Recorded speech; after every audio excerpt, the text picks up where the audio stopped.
Have you ever thought about how one single decision, one moment in time, can completely change the course of history? Today, we're diving into an absolutely incredible story that connects an ancient prophecy from the book of Ezekiel with a pivotal life-or-death moment in World War II. I mean, really think about that. Can one choice, one fork in the road, truly decide the fate of an entire people? We're going to look at two completely different moments in history separated by thousands of years, where the answer seems to be a huge, undeniable yes. All right, let's rewind the clock, way back. Our first stop is the ancient Near East, around 589 BC. The big player on the world stage is the Neo-Babylonian Empire, and its powerful king, Nebuchadnezzar, is on the warpath. So what's the backstory here? Well, Babylon is the undisputed superpower. They've already put Jerusalem under their thumb and installed a puppet king, a guy named Zedekiah. Now, part of this deal was that Zedekiah had to swear a solemn oath of loyalty. And this wasn't just a political promise, he swore this oath by God. So when he decides to rebel in 589 BC, it's a massive deal. It's not just treason against an empire. In a spiritual sense, it's breaking a sacred vow to God himself.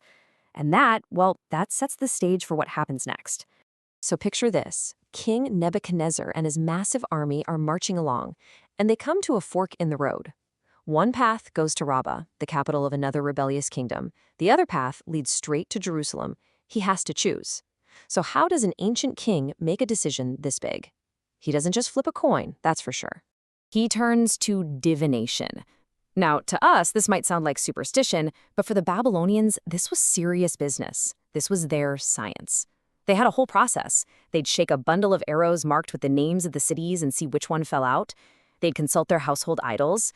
And they even did something called hepatoscopy, which, involved examining the liver of a sacrificed sheep for signs from the gods. The whole shebang. And this is where it gets crazy. The prophet Ezekiel, who's actually a captive in Babylon at this time, is watching all of this unfold. And he's been delivering these prophecies of judgment. You can read about them in chapters 18 through 24 of his book. He says that even though Nebuchadnezzar is using all these pagan rituals, it's actually God who is guiding his hand.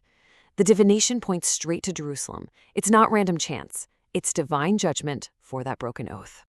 Okay, now let's hit fast forward, way forward, about 2,500 years. The year is 1941.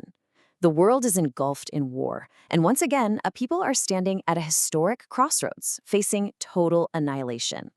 The situation in what was then British-controlled Palestine was absolutely terrifying. The Jewish community felt trapped with the walls closing in from both sides. To the south, in North Africa, Rommel's infamous Afrika Korps were bulldozing their way toward Egypt. And to the north, Syria was under the control of Vichy France, who were collaborating with the Nazis. An invasion didn't just seem possible, it felt inevitable. So the pressure is building from both directions, all through the spring of 1941. It's a nightmare scenario. And then, on June 22nd, something happens that nobody saw coming. Hitler, in a stunning and ultimately fatal move, tears up his treaty with Stalin and invades the Soviet Union. He suddenly pivots his entire war machine eastward, a decision that would eventually cost him everything. So how on earth do these two stories connect? An ancient Babylonian king and a modern German dictator? Well, for some people living through that terror in 1941, the answer wasn't in military strategy books. It was in prayer. As the story goes, during these darkest days with the threat from Syria looming large, a group of Kabbalists, that's practitioners of Jewish mysticism, gathered together. They went to a sacred site and just prayed for deliverance, for some kind of miracle to change their fate. And you're not going to believe what they said happened next. They felt they received an answer to their prayers. The message was that in the heavens, a divine decree had been altered. The target had been switched. Syria was changed to Russia. And what happened right after that? Hitler invaded Russia, and that's exactly where his downfall began. Now, this is where it gets absolutely mind-blowing. At the very core of this interpretation is an incredible linguistic coincidence, or maybe not a coincidence. In Hebrew, the word for Syria is Surya. The word for Russia, Russia. They are almost identical. The belief was that a tiny change, just a single letter in the heavenly script, redirected the entire course of the war here on Earth. And this kind of deep, unwavering faith wasn't just among the mystics.